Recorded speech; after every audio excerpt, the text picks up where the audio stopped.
Hello everyone and welcome to the channel. It's Paulie, Esther here, and today is Thursday, so there was a dev stream today, and I'm going to break it down for you and tell you what you need to know that came out of that dev stream today. So let's get started. So the first thing they talked about is the new save system that came out in the patch 1.9.3a a couple days ago. You may have noticed that the entity has now graced us all with a pretty red fidget spinner on our screen. This is an icon that was introduced by the devs to let us know when the game is saving at various points during play and as we load in, and to make the save engine more robust and have more tries to save to prevent loss of progress issues for people in the future. So if you see that icon on your screen fidget spinning around, don't turn off your game.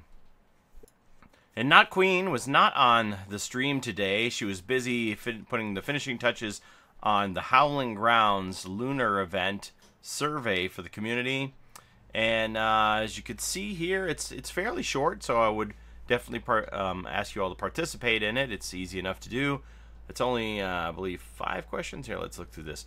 What platform do you play on? How many hours do you have in Dead by Daylight? Which role do you play the most? And then you can rate how the Howling Grounds event went and rate the different features that were in the event between the individual challenges, the community challenge, the killer individual reward, survivor individual reward, the community reward, what you thought of the themed lobby, the red envelope offerings, and the in-game objectives. And then they want to know which issues affected you the most during the event: loading issues, crashing issues, sound issues, or user interface issues. And then, do you have anything else to tell us? So 7-question survey. Not too bad. As always, I would encourage you to participate in it. Give your feedback. Let them know what you thought of the event, what they could do better in the future. And as always, the link will be in the description, so I would encourage you to participate in that. And then they confirmed that they're going to PAX East event in Boston, Massachusetts, which is taking place from April the 5th until April the 8th, and they promised that there's going to be some big announcements at PAX. And I think this is a direct quote: "If you come to Boston physically and come to the booth, you will come away with something quote-unquote mind-blowing." I don't know what that means. Does that mean there's going to be like some great cosmetics that are exclusive to PAX East? Mind-blowing? I don't know what that means. I'm still confused by this whole thing 2 weeks in a row where Matthew says he doesn't want to make exclusives anymore, and yet we had these regional exclusives for Shanghai and South Korea. So I kind of think they're probably still making exclusives for events. I don't know. But whatever it is, something mind-blowing is going to be given away at the PAX East booth. So if you have a way to get there, I would suggest trying to do so if you're a big fan of DBD. They were asked what the ages of the survivors are, and while they didn't commit to any numbers, they confirmed that every survivor is at least 21 years old, which I'm not sure is entirely true, given the backstory of people like Laurie Strode or Quentin Smith, but that's the number that they're going with. And I've been told that the reason that they're sticking to this 21 number is that they're all definitely internationally considered adults, is that in some areas there are rules against having violence against minors in video games. So as far as the company is concerned, every survivor in the game is at least 21 years old. Some obviously older, such as Bill and Ace. And they were asked, how long does it take to create a new concept for a chapter, killer specifically, from whiteboard, throwing up ideas to completion? And they said on average it takes roughly 4 months. And they confirmed that they do have some killers being worked on right now as we speak in development. I have believed for a long time that the next chapter will be original, and I look forward to that. Maybe that's going to have to do with the big announcement at PAX. We'll have to wait and see. But yeah, stuff's in the works. They confirmed that the moon bouquets are never coming back. They're gone and not returning. The full moon bouquet and the new moon bouquet are not coming back to the game. They were removed from the game because of lighting issues that was causing a strain on the developers once they put out new maps to have to do multiple passes for different lighting conditions, and it was an unnecessary extra work for the team, so they just decided to eliminate the lighting issues and keep the lighting consistent. So don't look for your moon bouquets to come back anytime soon. If you have them, hang on to them, because once you play them, you're never getting them back. Of course, in KYF, you can still mess with the lighting. I don't know if that will ever change, but the bouquets are still in the KYF mode to mess with as you see fit. Since Dave was on the panel today, replacing Not Queen, they had a question that was directed at him from the last time he was on a dev stream, where they showed us all of these cosmetics of Feng Min and David King, and they asked, has there been any progress on those concepts to realization in game? And they gave a firm maybe, which means that yes, they probably are working on some stuff. They even hinted around at the end of the stream when they were talked about reworking some of the existing characters, and they talked about saying, well, rather than reworking some of the cosmetics that certain survivors have, wouldn't you rather have new cosmetics? So maybe everybody's getting new clothing. At this point, I'm just like, like Fry from Futurama, like, just take my money, just sell me the cosmetics now, please. Give me something new to wear. I need some more clothes in my closet. So they had a firm maybe. I think probably by summer we'll probably see a new clothing package. Fingers crossed. So a lot of the stream was Q&A today. It was very thin on actual news, and I'm always hesitant to go into the Q&A stuff because I take it with a grain of salt. I hear a lot of stuff from Q&A that never materializes, so I'm going to be pretty picky about what I'm going to talk about from the Q&A, but just realize that all of these are concepts, tentative things that are not coming anytime soon, just ideas they're kicking around for potential changes, but they aren't happening tomorrow. So they were asked if they had made any progress on deciding what to do about hatch standoffs. And they said that basically the idea they were thinking of going forward with is if the killer finds the hatch first, they can close it, and the survivor can no longer use it unless they have a key to open it like they would normally. There's also a couple other ideas being kicked around about possibly if the survivor completes another generator after the hatch is closed, it could be opened again, or there may be a key put into the map somewhere that wasn't necessarily brought into the game so that the survivor could open the hatch. But right now, the basic idea is going to be whoever gets to the hatch first. Survivor gets to the hatch first, they get to use it as always. Killer gets to the hatch first, they would close it, and it would be unusable by the survivor. And they were asked about some of these ideas that they've been talking about the last few streams about giving the solo survivor more information to keep them in line with, for example, a Survive with Friends crew, the information a Survive with Friends crew would have. And I don't know how you really do that. For a while there, I thought when we had some of these audio issues where I could hear a door being opened clear across the map, I thought, oh, maybe they've done that on purpose. So for solo players, they know a door's being opened on the other side, so they can go to that door. You know what I mean? Like they would be getting more information from the audio cue of the game, but now that's gone away. So, but I was thinking when that first happened, then I was like, oh, okay, they're letting solo survivors know the doors are being opened on the other side of the map. The same way that if I was playing with a Survive with Friends group, that my friend would tell me in my ear, hey, I got this door open on this side. But apparently it wasn't a thing. But they're talking about buffing survivors to give them more information when you go in solo that you would have as a Survive with Friends group. I don't know what that means. Like I've had people point out to me that when I'm in Survive with Friends, it's basically like I have extra perks because I have Bond, Kindred, Empathy. I don't really have those perks, but I essentially have them because my Survive with Friends group on comms is telling me when the killer's nearby, them on the hook, which is Kindred. They're telling me where they are so I can go find them and help them, which is like Bond or Empathy. So I don't really have to use those perks in my perk slots because they're kind of built into my comm system, which is definitely an advantage. So I don't know what they mean when they say they want to help the survivor even more to get in line with the Survive with Friends group. They'll have to explain it in more detail to me because I don't know what that means. And while we're talking about buffs, Dave mentioned that they want to redo the whole killer package for a killer cube. They want to change the way chases are done and the way attacks are done, and they want to change animations for a lot of the things that killers have to do in the game to speed them up, such as picking up a survivor. I think last week I made the example of how long it takes a killer to kick a generator and regress it, while a survivor can just come up and tap it and negate everything that the killer did. The killer spent so much time regressing it, while the insta-tap has taken that away. So they're talking about changing the timing of things to help killers, which is definitely needed. Time is so critical in the game for killers.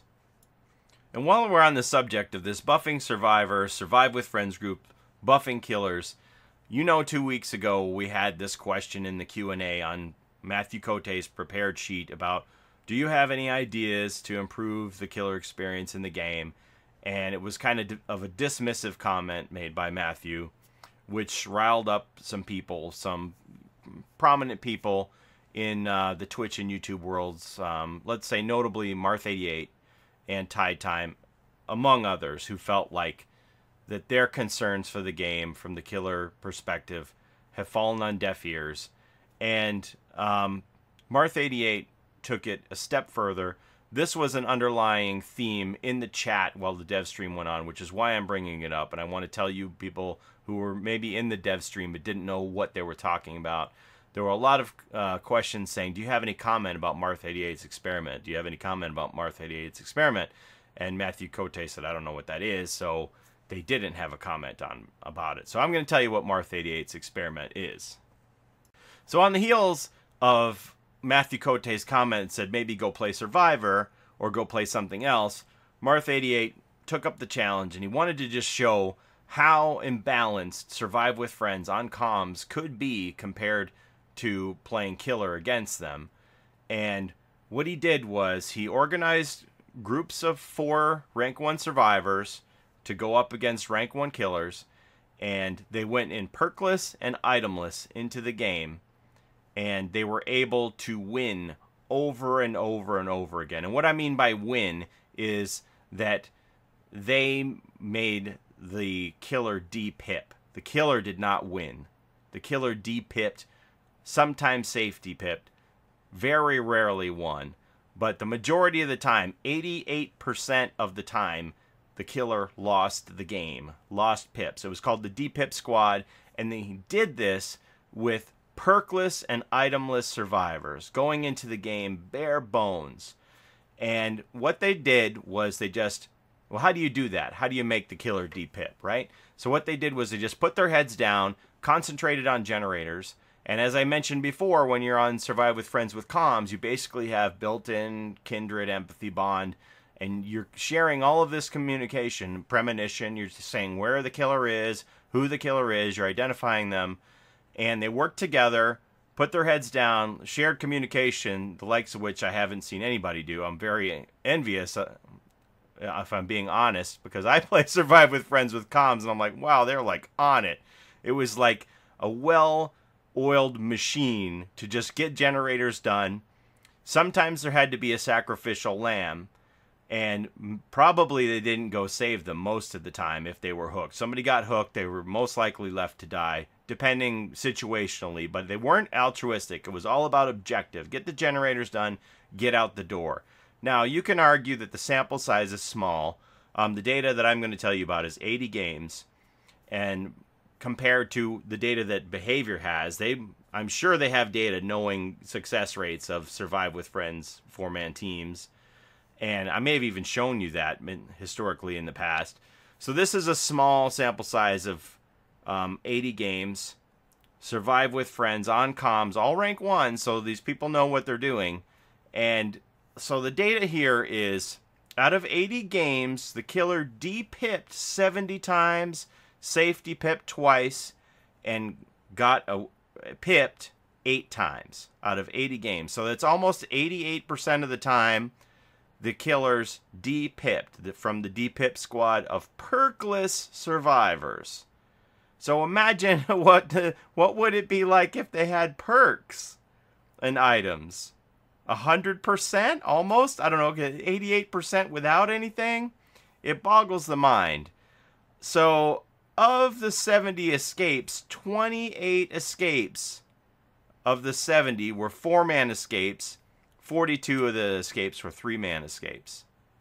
So the reason Marth did this is just to kind of demonstrate the perceived imbalance in the game at rank 1 for killers and survivors, and just how difficult it is to maintain your rank at rank 1.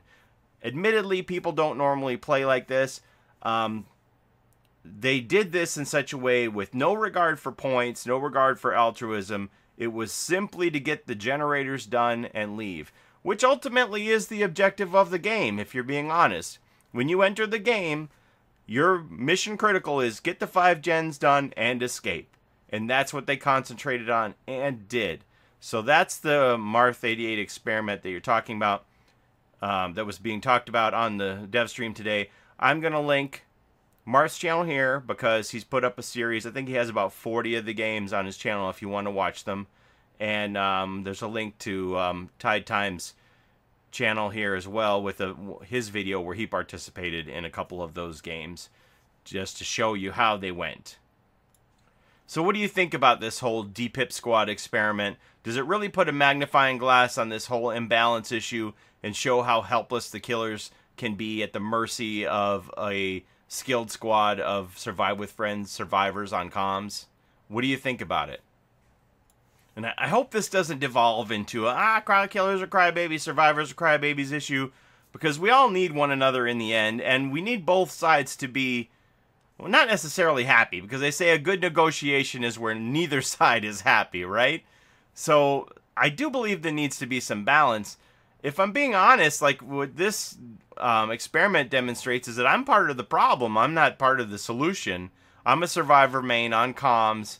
I don't normally run those perks like Bond and Empathy and Kindred because I don't really need them because I'm getting information fed to me in my ear. So it's like I have maybe 6 or 7 perks at any given time, right?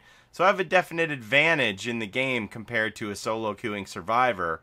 And I don't know what you do about it, but I think we might be at a critical point in the game where the devs need to take a really hard look at the game and the way it's being played and how they can, in fact, improve the killer experience.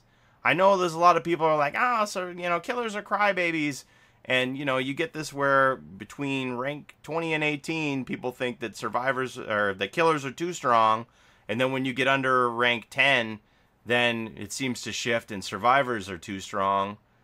So I don't know how you balance it. They definitely have a Herculean task on their hands, but I do believe that something needs to be done to balance it a bit better. I know people are going to say, well, the Emblem system is coming, but I don't think that the results of this would have changed very much if it was under Emblem system, because you still need to get hooks to score in the Emblem system. Like the way that some of these games were being played, I'm sure that those killers would have still depipped because of the few number of players who were being hit for chaser or hooked.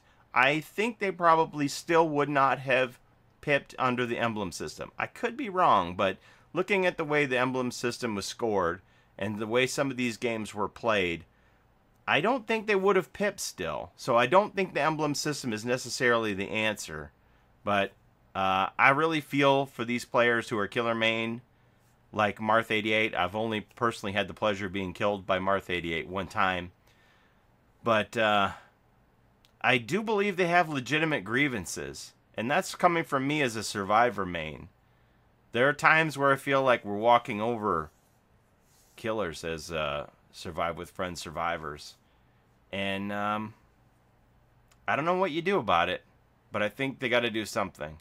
Hopefully some of these changes that Dave mentioned, coming about making animations quicker for killers, helping fix chases and attacks, will improve that side of the game, because I really do believe it is necessary.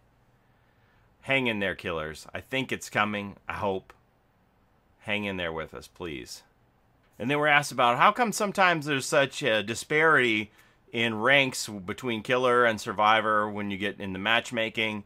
And they said that the longer you're waiting for a match, the more it expands the range of possibilities. So the longer you wait, the more likely that you're going to be ranked up in a mismatch, because they feel like it's better to get people into the game rather than have them waiting for the perfect match. And I completely agree. I would much rather be playing than waiting. I think playing is always better, even if it is against a rank 20 and I'm a rank 1. I'd rather be playing something instead of sitting in Lobby Simulator. I certainly do that enough.